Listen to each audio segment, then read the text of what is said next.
जय श्री कृष्ण जी की जय भगवत गीता।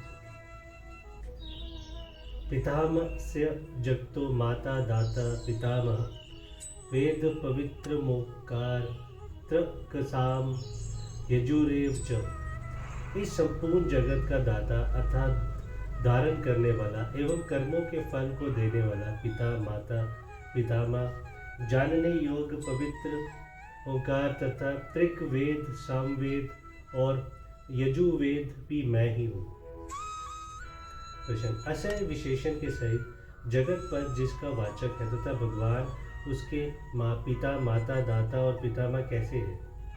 यह जगत पर चराचर प्राणियों के सहित समस्त विश्व का वाचक है। ये समस्त विश्व भगवान से ही उत्पन्न हुआ है, भगवान ही इसके महाकारण है। इसीलिए भगवान ने अपने को इसका पिता माता कहा है। भगवान एवं एक अंश में इस समस्त जगत को धारण किए हुए हैं एवं वह ही सब प्रकार के कर्म फलों का यथा योग विधान करते हैं। इसीलिए उन्होंने अपने को इसका दाता कहा है। और जिन ब्रह्मा आदि प्रजापतियों से सृष्टि की रचना होती है उनको भी उत्पन्न करने वाले भगवान ही है। इसीलिए उन्होंने अपने को इसका पितामह बतलाया है।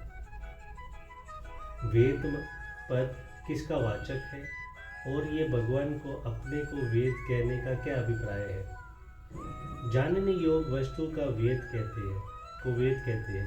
समस्त वेदों के द्वारा जानने योग्य परम तत्व एकमात्र भगवान ही है। इसलिए भगवान ने अपने को वेद कहा है।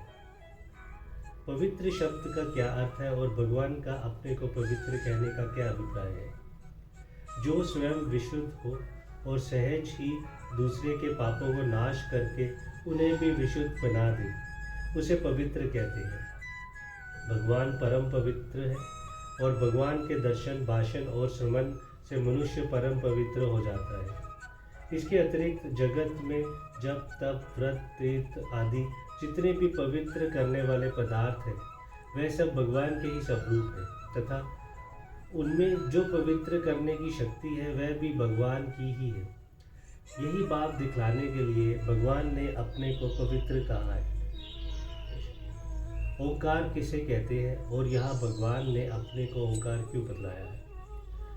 ओम भगवान का नाम है, इसी का प्रणव भी कहते हैं। 8वें अध्याय के 13वें श्लोक में इस ब्रह्म बतलाया है तथा इसी का उच्चारण करने के लिए कहा गया है। यह नाम तथा नामी का अभेद प्रतिपादन करने के लिए ही भगवान ने अपने को ओंकार बताया है। त्रिक साम और यजु ये तीनों पद किन के लिए आए हैं और भगवान का इनको अपना स्वरूप बतलाने में क्या अभिप्राय है।